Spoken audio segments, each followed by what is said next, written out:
He wasn't expecting to get that phone call. Nobody was expecting that phone call to be made. I'm gonna need you to get rid of all the leftover pizza boxes. The what? All the boxes left over from the pizza. All the boxes. Okay. Make sure you recycle the plastic like we talked about. Is the attorney who made the phone call, and why it was parceled out to social media as paperwork had been served. And I'm not saying allegedly, Sean. And you're lucky I signed the NDAs that I did. Otherwise, I would tell them about all the things that I did with you when I was underage. All right, fam, let's dive in. A bombshell jailhouse call from Diddy just leaked, and it's setting the internet on fire. Somehow, someone snagged a recording of a private call between Diddy and his son, and let's just say the cryptic instructions he gave have fans spiraling with questions. This wasn't your average prison call. Diddy dropped hints that got everyone wondering what's really going on behind the scenes. Here's what's really going down with Diddy's leaked jail phone call. At first, it sounds harmless, just Puffy talking about pizza boxes. But this isn't about late night munchies. No. Pizza is actually a code word hiding something much darker. An underground network arranging illegal activities involving youngins. What up? Yo, listen. Do not entertain none of this nonsense and nothing over the phone. I'm gonna need you to get rid of all the leftover pizza boxes. The what? All the boxes left over from the pizza. All the boxes. Okay. Make sure you recycle the plastic like we talked about. Yeah, some people are writing that boxes sound like cages. You know, we have somebody talking about how Star Island is right next to a shipping unit and a very short drive from an international airport. And that's where Diddy lives. There's apparently a huge shipping place right near Diddy's home in Miami. And it's also been confirmed that Diddy's mansion did have underground tunnels, and some actually say that they connected to the Playboy mansion nearby. The scary part is that in certain circles, ordering pizza doesn't mean food. It's a way to describe arranging under-the-table deliveries of not-of-age ex-workers, as if they're menu items. Is just as simple as ordering pizza. You could order as fast as 15 minutes. There's ads on social media and even gaming platforms that look exactly like this. You could select what age, height, and other really disturbing factors. In the leaked call, Diddy's cryptic line, "Get rid of all the pizza boxes," has sent fans into a frenzy who are reading deeper into every word. The term pizza carries certain associations, and the emphasis on boxes has people speculating about a hidden stash or even shipments. Adding fuel to the fire, Diddy's Miami home is conveniently close to a major shipping port, making it an ideal spot for moving things discreetly. Sources are pointing out that this proximity could allow for quick and unnoticed transfers. Trafficking victims or sensitive items can easily slip under the radar right next to shipping containers, free from investigators' watchful eyes. Diddy's private island, shipping container island right across the way. Diddy's island with all of his friends, just a short drive away from a very huge island platform full of shipping containers, and you have to go right next to the Coast Guard. We all know what's been sealed and talked about. What are the odds that this man lives on this island just a short walk away from this entire platform of shipping containers? Come on, what do Diddy and shipping containers have in common? Did anybody else know this? This right here kind of blows my mind, because if I was some star, the last place I'd go put my island is anywhere close to anything like that. So why in the world are these two so close to each other? And what do these and this have in common? And the fact that you have to go right past the US Coast Guard, that's pretty ballsy. But hey, Diddy's island that just got raided is a short boat ride away from a whole bunch of shipping containers. Do you see the connection? Then he adds, "Get rid of all the plastic." That one really has people speculating. Are we talking party supplies, or is there something way more serious going on? Okay. make sure you recycle the plastic like we talked about. Yeah. It's obvious Diddy knew he was going in, and he had all this already set up on the outside for his son.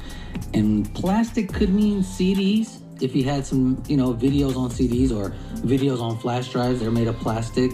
Even hard drives, a lot of them are made of plastic, so that could be what he's referencing. It could be a memory card, SD cards are made of plastic, so all that kind of lines up with what he's trying to say, which is get rid of the footage. And here's where it gets even messier. Jaguar Wright has already put it out there that Diddy has tapes on almost everyone in the industry. She's even said there's a tape of her somewhere. When I said he is the J. Edgar Hoover of hip-hop, I meant that. Damn. You gotta elaborate. He got tapes on everybody. No different than J. Edgar Hoover did. Yeah. What made J. Edgar Hoover so effective for the FBI was that he had blackmail, kill files, burn files on everyone. He had the Kennedy family buy their nuts over Marilyn Monroe. Damn. That's what he did. That's deep. How was Diddy using tactics any different than that? He was also a cross-dresser and a late kind of like the Diddler. Oh. Sounds like they got them a J. Edgar Hoover in blackface to me. When we talked last time on the virtual, you mentioned who's on tapes and who got tapes out. Yeah. The purpose of having a recorded freak off. Yeah. What does that do for the male? What does that do for the female? Like, some females are cool with it. What is the thought behind that as far as, let's record this session and either rewatch, keep it for sale? Is it evidence? Is it just, like, what is the mentality behind having if you can the own visual memory? Their vulnerability, if you can own that, you have the ability to control and manipulate that person. See, guys start off by saying, ooh, you man, I don't want to watch, I just want to watch us. See, that's the line. That's the line. Would you rather me be watching us than watching a bunch of other? See, the finesse, that fluff. You so do you really want me watching anybody else but you? I could look at you all day.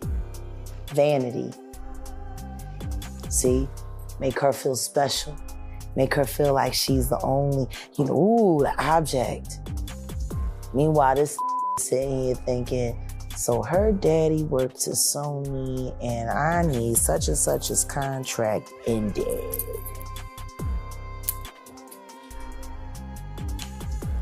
Does it also work this way for men? Absolutely. And it's worse for the men. Women are used to being the victims of, not men. No man walks in thinking that another man is looking at him like a lollipop. Not a straight man. Like I said, there's another tape of me out there. I just don't know where it's going to pop up.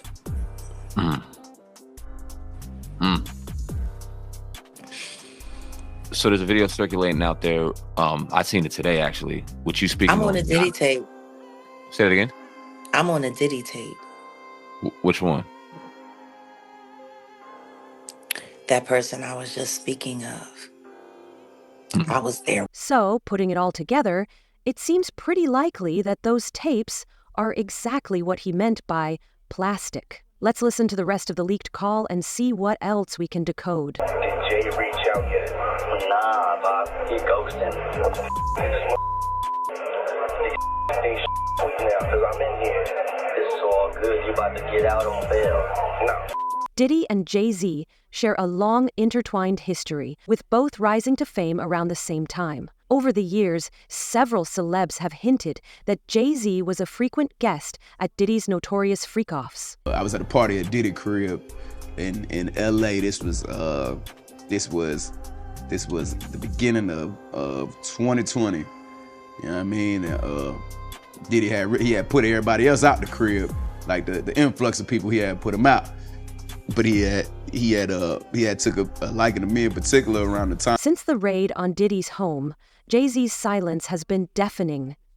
Jaguar Wright thinks it's no accident She suspects he's staying quiet to avoid any slip-ups that could incriminate him.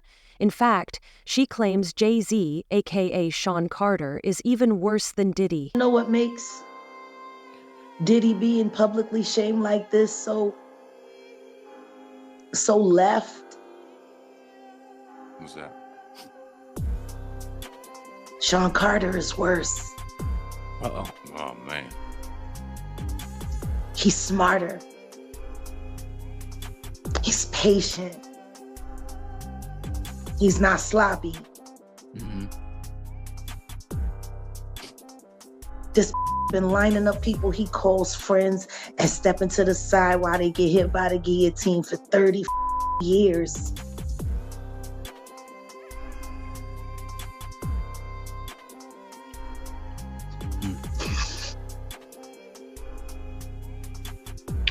He's worse.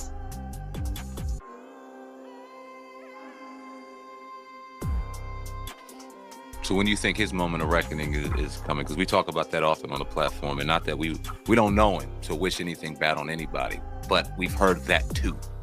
So I think the TPD trial has the potential to force Sean Combs to finally be honest about some things that he hasn't been honest about, which could create great leverage for knocking that big lip camel face back into the oblivion in the depths of hell where he came from.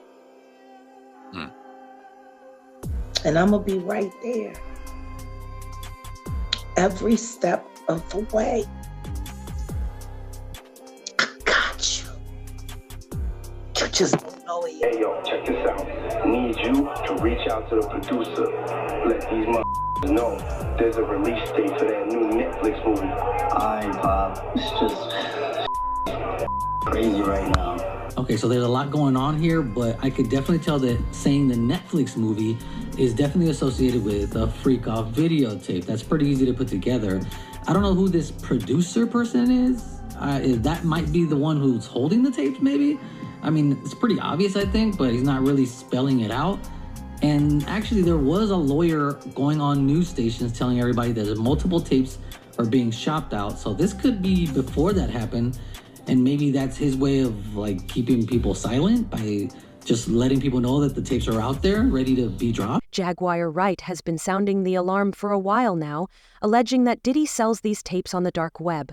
This latest leak might just be his way of sending a not-so-subtle message. Considering that the is selling his own god evidence that would put him in jail against him on the dark net to the highest bidder.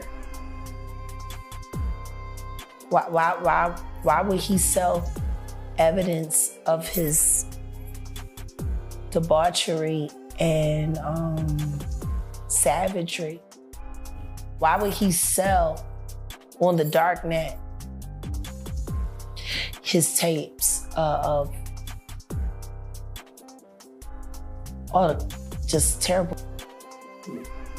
Wanna know why? Because he doesn't intend to stand trial. Is he protecting people, or are people protecting him? Oh no, he's selling it because he needs the cash. The last freak off tape that just got sold on the dark net, which I know because I monitor, went for $500 million. It had multiple stars in it. Nicki Minaj, Rihanna, Chris Brown, Justin Bieber, Drake. It was a really interesting night in Calabasas, and he just sold that footage. How come you think it doesn't get leaked to the public? The dark net? Yeah, like... Because of the dark coin. Most people don't even know that the dark coin exists. But that's how they're trading for all of the flesh they sell. Which is why I became so outraged last year when the twins turned 16 and he had them dressed like and then he auctioned them off as NFTs because the NFT that he sold them to was attached to that dark coin. It was like a promissory note to sell his daughters to the highest bidder. I actually received the New York Post article from the person who contacted me to sell the tape. They sent me that article. I was not shocked by what I read in the article. I was hoping that even the client that I contacted would reach out and see and kind of alert that person that this was going on and to possibly help them. The person who has the tape really doesn't want to shop it around. They really want to help and give it to wanted to directly sell it to that person, but it seems as if they are going elsewhere. You know, we know that you've seen the footage. You talked about that last week when you were with us. So, you know, as you know who it is, and I know that you can't tell us who it is for all the reasons, right?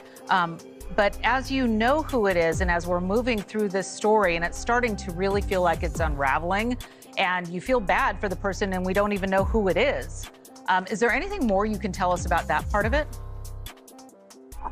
I really do feel bad about the person. Part of the reason that I did come and say something outside of just to protect my own safety, but I wanted to sound the alarm, essentially, bring the dog whistle, if you will, to that person that maybe they should do something about this before it came out. Mm-hmm. If I was them, I would do something about this. And the only way to do anything is to do the catch and kill. That's the only way to ensure that it doesn't come out.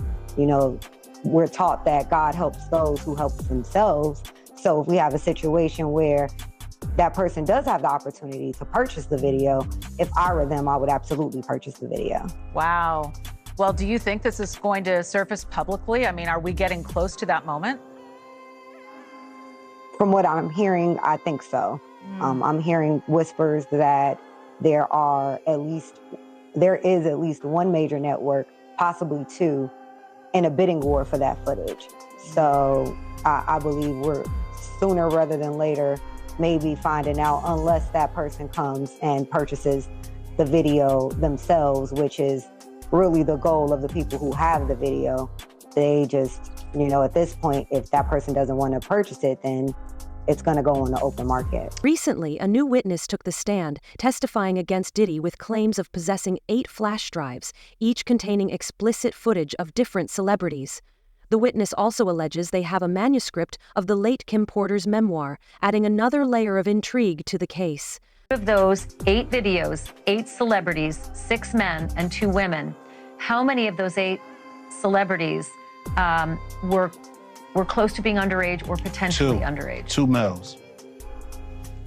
2 males. And of those 8 celebrities, how many of them were intoxicated or under the influence of drugs? This is going to be all speculation. I just want to preface it by he wouldn't know if they were. Right. Sure. Appear to Let be. me rephrase it. Based on, yes. Understand. Out of the 8 celebrities who were recorded having intimate relations with Sean Combs, how many of them appear to be either inebriated or intoxicated or under the influence? All of them. All of them. Out of those 8, how many appear to be potentially victimized? How many might have been victimizing? I think all, to be honest, all. Were victims They or victims. were perpetrating? Victims. They were, all 8 were victimized. Yeah, meaning victim. This was happening to them and they were inebriated. Right. Not knowing, I guess, how much proof it was in it, what they was doing. And of those 8, how many seemed to be potentially minors? 2 to 3, possibly 3. 2 to 3. Also on the flash drives, Courtney, was what looked to be a manuscript written by, it appears to be a woman who had taken Kim Porter's private journals and had written a book. Is that accurate? We don't know. I don't know how. Yeah. I don't know how, who wrote it, put it together, but it was from her when I spoke to her. What you received on the flash drives, was it the completed book or was it notes from Kim Porter that later were made into a book? It was completed. It's only 60, Okay. it's only about 54 pages. It was Sure, and in the beginning, it says, Kim made me promise that if something happened to her, I would make sure this book became public to the world. The way Sean moved, I knew that was a promise I would have to fulfill. Kim knew I was a woman of my word, and this book was going to make it to print. So it sounds like it is a woman who wrote up the notes from Kim Porter. Does that sound accurate? It's how you read it, yes. I haven't even read the book. Do you know who the woman is? No. And to be clear, he received it in its complete form. So I think just to make sure we have some clarity here, the manuscript that Mr. Burgess received was already in its complete form. It's not that he edited it or changed anything. Your it. He did give it to someone Makes else sense. who then edited it, but that's not how he received it. Okay, so Ariel, did your client, Courtney, receive the book from the woman who seems to have written it, saying, I'm a woman of my word, and this book is going to make it to print? I don't know if he received it from a man or a woman. He can answer that. I received it from a man. I tell you, somebody she was dating. Do you know if the notes from the book really were from Kim Porter? It was, yes, because I spoke to her probably like 6 hours before I got it, received it. You spoke to Kim Porter? Yes. So Kim Porter. Just saying hi. Okay. Just saying hi. Didn't Okay, Ariel, go ahead and give me clarity on the timeline. No, I'm trying to get him to provide clarity of, was there a conversation with No, her? I was or talking to the person, and he said, hold up, this is Courtney, be right here. Let me say something to him. He said, I know him, put me on speaker. Then that's how we end up speaking. And then later, somebody brought somebody else came and brought you the manuscript. Right. Before I left. I was thinking to myself the other day, Uptown Records started with 5 people. Andre Harrell, I'll Be Sure, Heavy D, and Puffy. And Kim was the longest working employee because she was there from the very beginning. She was Andre's personal assistant. Kim is dead. Heavy D is dead. Andre Harrell is dead. The only 2 left are Puffy and Al almost died. Isn't that interesting? That is interesting. Heavy D was found dead, face down in the heart attack. Andre Harrell, heart attack. Kim died from pneumonia, but there's the first coroner's report that said that she died. It was ruled a homicide, and they found toxins in her body to prove that she had been poisoned. You know, they have poisons that create heart attack and pneumonia-like symptoms. And then right after that, Al had a meeting, and I was gonna meet up with him because we were in Vegas, and then the next thing you know,